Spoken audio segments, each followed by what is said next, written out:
Ky udhëzues konsiderohet një udhëzues orientues klinik dhe jo një protokoll përfundimtar terapeutik. Orienton profesionistët shëndetësor në procesin e rekomandimit apo të referimit mbi terapinë hormonale për individët që janë të interesuar dhe referohen në shërbimin e endokrinologjisë. Udhëzuesi mbështetet në praktika dhe rekomandimet ndërkombëtare, si dhe në vlerësimin e një ekipi multidisiplinar me specialist klinicist, profesionist psikosocial, specialist të shëndetit mendor.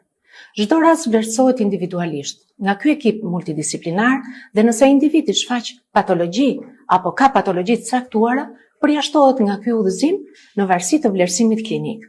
Gjithashtu, ky udhëzues ka karakter thjesht klinik dhe zbatohet në nivel universitar në shërbimin e endokrinologjisë si struktura referente për terapinë hormonale. Udhëzuesi nuk trajton dhe nuk përcakton skema rimbursimi për medikamentet dhe terapinë hormonale. Në të përfshihen vetëm rekomandime të përgjithshme dhe tipe të ndryshme të terapive hormonale sipas praktikave klinike. Hartimi i protokolleve specifik të trajtimit dhe çdo vendimarrje mbi rimbursimin janë procese të mëvonshme, të cilat zbatohen me vlerësimin klinik të individualizuar të pacientit dhe në zbatimin e praktikave rregullatore